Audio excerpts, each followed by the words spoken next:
บ่เบิดเป็นอะไรดินี่เอาเร็วเจ้าอยากไปน้ำลาวบ่เจ้าขอไปน้ำลาวแล้วบ่ขอไปน้ำลาวเพิ่นว่าบ่ได้จังไปเพิ่นว่าเราบ่ให้ไปเพิ่นว่าโดยเอาเลยมียังบ่จะบ่ให้มีเท่าปันไปน้ำเฮาบ่อันนี้ไปเบิ่งร้านลาวก่อนใครสิไปหลายคนมันบ่คือน่ะเกี่ยวดำนาก่อนเนาะบ่จะไปเด้ เอาไว้เอาเครื่องน่ะไปอึ้งเลยบ่บอสโดนไม่ตู้ปั่นอยากไปน้ำอึ้งมาก จะไปนำก็บ่ไปได้แม่นั้นสิไปเบิ่งร้านลาวก่อนบ่แม่นบ่ให้ไปโอ้ยบ่โชคก็ได้ จะกุสิรอเด้ มื้อหน้าก่อน เสียมันไปน้ำเข้ามาน้อยน่ะตัวนั้นมันก็เสียเฮ้ยอยู่ทึ่งนี่เวลาเอาขอให้ตัวน่ะเวลาไปซื้อข้าวไหนเป็นยังครับคนยังไงเด้อแล้วที่นั่งนอกวะดีมื้อล่ะมื้อหน้าเด้อไปน้ำ กอดน้องแต่ดูกอดน้องแต่ดู แต่ถ้าเราบ่บ่ไปนำนะบ่ได้จะไปเด้ มื้อหน้า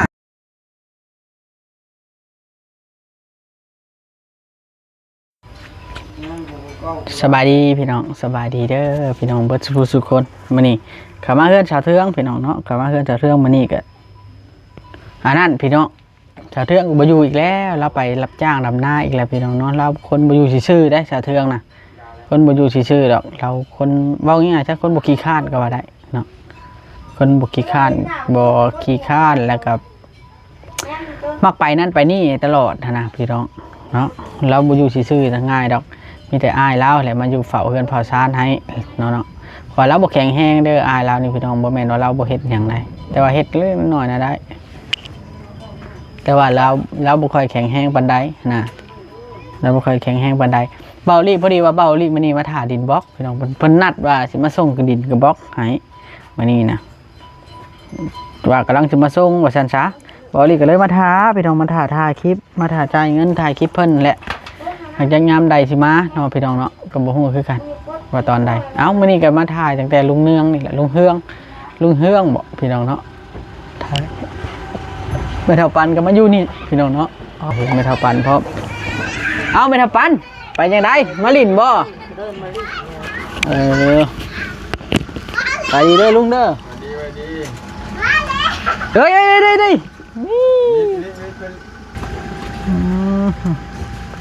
ไปใช้ไม่เท่าปันที่เขาไปลินบ้านคือไปลินของมือแท้เป็นแท้มาเท่าวันชัยนะเราไปเก็บกระป๋องแล้วแต่จ้าใช่ว่าเราสบายแล้วอันซื้อยาที่ขมับเลยดิท่าได้แป้งนะคือท่าแบบนี้คือน้อยฮ้อนอย่างว่าถ้าแป้งเย็นท่าแป้งเย็นแล้วท่าแบบนี้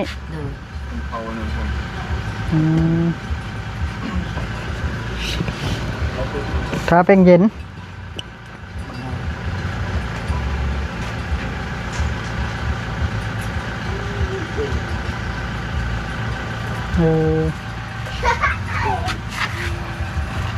มันจะปั่นที่ย่างไปลินสบายดีเด้อลุงเด้อสบายดีไปเทืองบ่อยู่เนาะบ่อยู่ไปดำหน้ามื้อนี้ตับจ้างอีกแล้วไปมื้อนี้ได้สิแล้วตับจ้างไผมื้อนี้คนในบ้านนี่บ่บ้านนี้บ้านน้อยคนบ้านน้อยแล้วไปได้ย่างไปบ่รถเข้ามารับรถไถคือเขามารับบัดนึงก็ไปหรือว่าคนเห็นนั่นแหละไปขโมยออก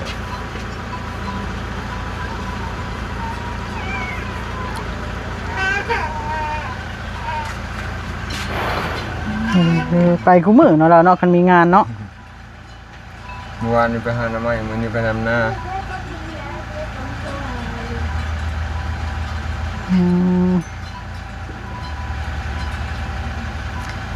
โอ้เดี๋ยวพอไปเด้อว่าเรียกเพิ่นมาเนี่ยเพิ่นบอกจะบ่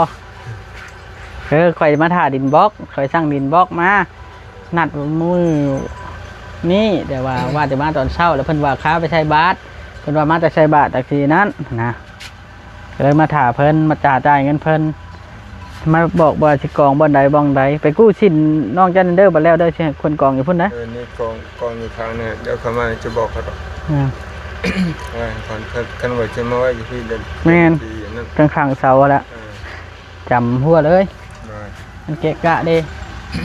แล้วค่อยได้อันนั้นแล้วก็สิท่าเสาบาดนี่ท่าเสาต่อนี่ค่อยจะให้ไว้แบบแถวนี้เอาเตียงตัวนี้ออกแล้วเอาไว้ยาวๆออกมาแบบนี้ก็ได้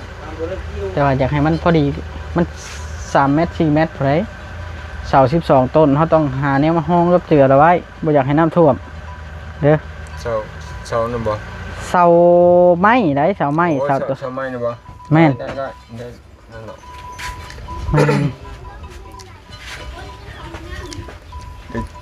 เขามาเดี๋ยวจะจัดการเนาะ คือจัดการ จัดการเที่ยวอีที่ว่า แม่น ไอ้ที่ไว้ให้น้ำว่าไว้มันโดนน้ำโดนนะฮะพอตอนนี้น้ำมันท่วมมันต้องเอา จะเฮ็ดเป็นจะสร้างไหลบ่เด้ยมึงเนี่ยพี่น้องจะเฮ็ดตาช้างไหลโอ้ลิเครียดเลย ใส่แว่นลงมาว่าเฮ็ดเท่พี่ช่างเนาะ ลุงอันนี้จนหัวขวัญลุงเฮืองเฮ็ดเป็นตาช้างพูด เดี๋ยวเอกมาทางไหนบ่ฮะ มันเป็นด่าดิกุ้มกันถอดแว่นดิ หั่งใครได้ นะวันนี้คนบอกโลนึงของฉัน ไม่เท่าปั้นเป็นหัวขวัญ แต่ยาเพิ่นแล้ว ตอนที่มาหับอันผัวน้องแต่ไปถ่ายหน้าช่วยเจ้าถ่ายมาได้ดอกเนาะเจ็บแขนเนาะหรือเคยถ่ายอยู่วะ เบาเรื่องแล้วเฮ็ดบ่ได้ดอกเบาแล้วเจ็บแขนแล้วยังเจ็บแขนแล้วอยู่ เจ้าได้เฮ็ดได้บ่ไม่ทับปัน ขน้อยยังเจ็บแล้วแข้งหักขน้อยยังเฮ็ดบ่ได้แล้ว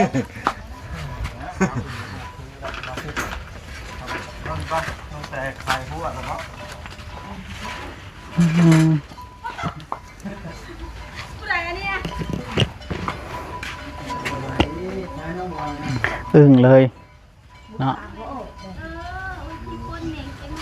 โอ้ลานเจ้านี่ก็ถ่ายได้เนาะน้องลิงอะเนาะ มันถึงเฮือนน่ะได้ ได้มือหนาก่อนกันถ่ายมาแล้ว เจอมันมาบ่ บ่น้องลิงนี่ก็ถ่ายได้แมันบ่ดีแท้พอได้รับจ้าง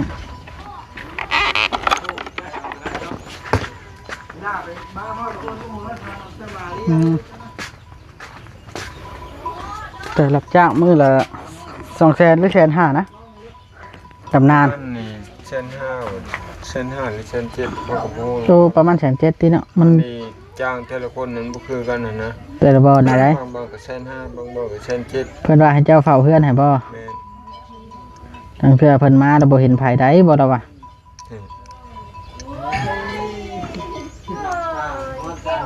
ด้าน YouTube บ่เห็นไผ เมื่อวานก็เส้น7ไปหมู่เก่าเมื่อวานนี่นะ อืม คนในบ้านนี่จ้างหมดเส้น5 เจอหามันก็จะถึงอยู่เนาะไปวันมื้อ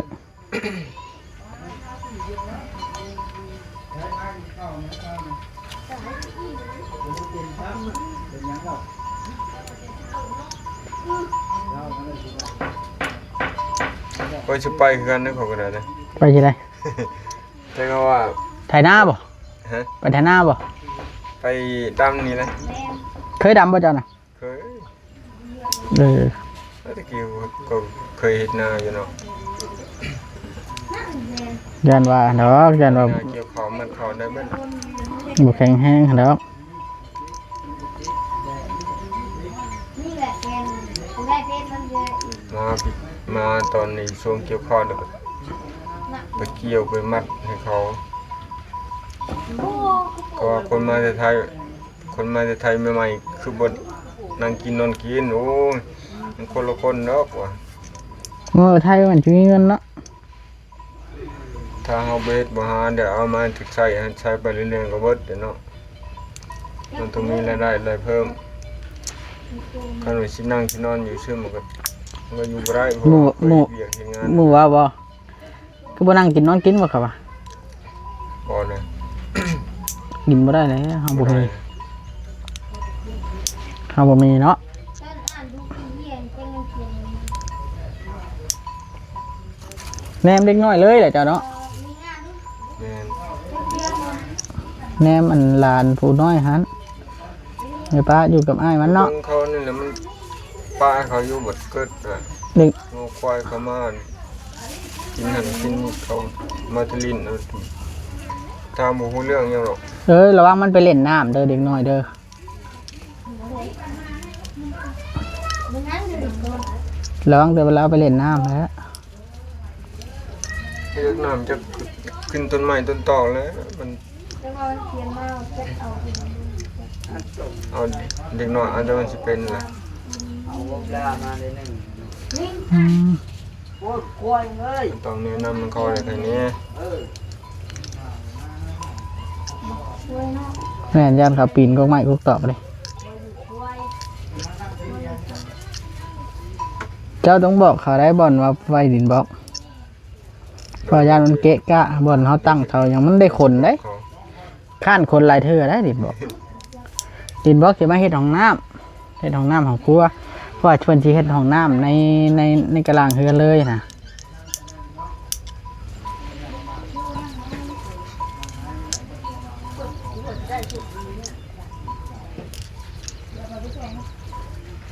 เฮ็ดห้องน้ำในครัวเลย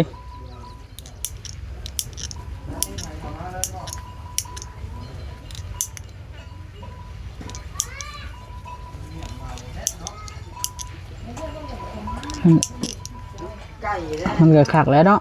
อยู่อันนี้บ่อยู่บ้านน้อยนี่บ่ ค่อยนะบ่ บ้านน้อยนี่บ่ ค่อยนะ อีบอกนะเพื่อนนี่ เท่าจ่าเด้ โอ้ เท่าจ่าอยู่ใกล้โรงเรียนเด้ลูกน้องเราไปดำนาป่ะ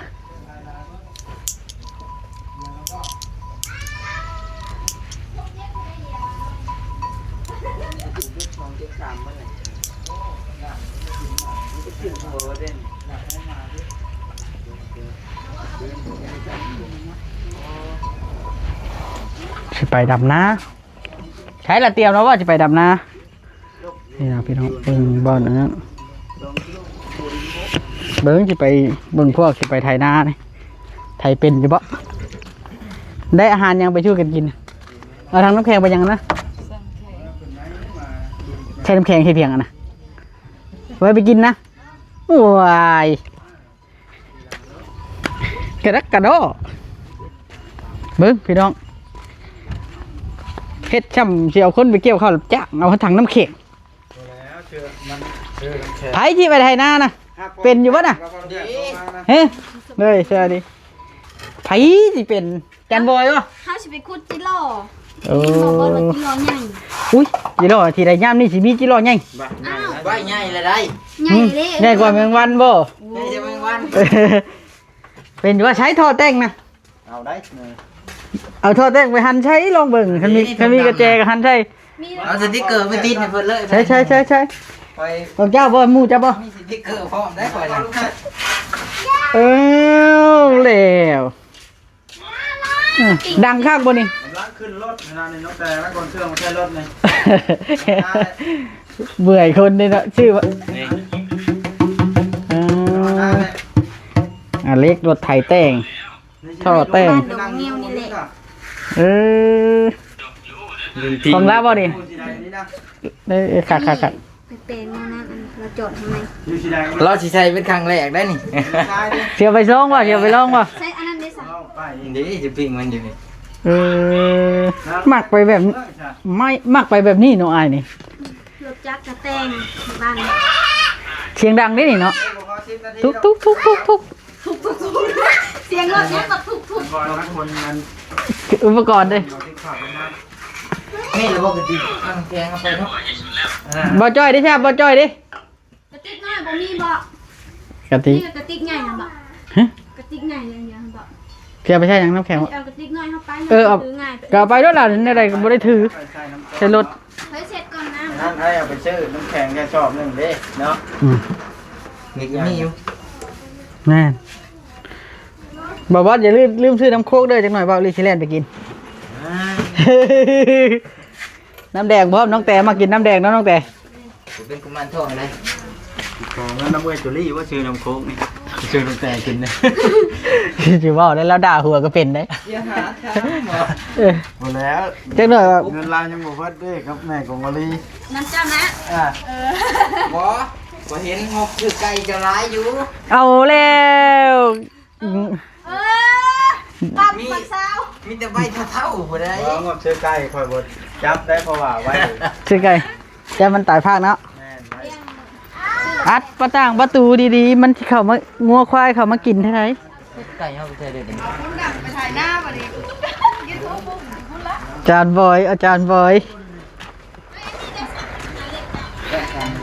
ไว้น้ำ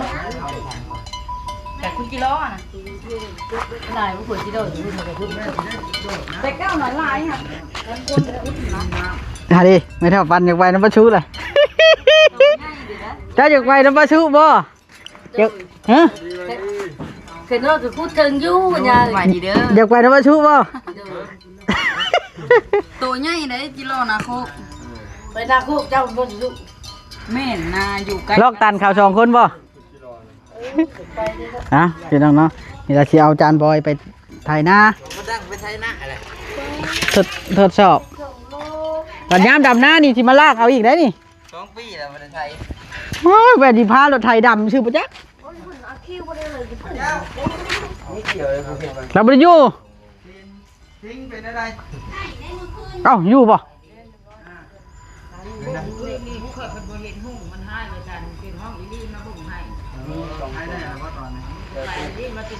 อืม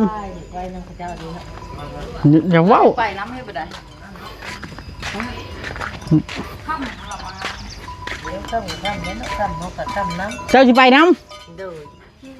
ขนมไปจะไป ำเดี๋ยวไปรถข่อยบ่ได้ไปน้ำได้ข่อยคาเวียกข่อยเจ้าไปน้ำปลาชูกับบ่าวบอสเด้อกับลุงบอสเด้อ เดี๋ยว ขอไปน้ำร้อนดิ เดี๋ยวบ่วดยังไม่ได้ออกมาอยู่ กันบ่าวบอสออกมาเดี๋ยวจะขอไปบ่ โดย เอาเลย ขอไปน้ำเพิ่นกันหน่อยนะ อ๋อทีเดียวตายปลาชูอุกแล้ว ฮะ